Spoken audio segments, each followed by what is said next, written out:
Welcome to Pindar Poetry. We hope you learned something new. You start by confirming the monitor is powered and the PC recognizes it. Check cables and the input source. Next, open Windows Settings, then System and Display. Alternatively, right-click the desktop and choose Display Settings to jump there. Once the display page loads, locate Brightness and Color. Note the current percentage so you can compare. Make sure ambient lighting is stable, and temporarily disable any blue light filter so the brightness change is accurate and not masked by color shifts. Now adjust the brightness using the on-screen slider if you're on a laptop. Drag it slowly and watch for comfortable luminance.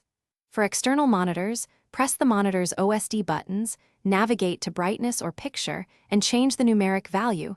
Do small increments to avoid overshooting. Once done, test with a white and dark image to ensure detail is preserved.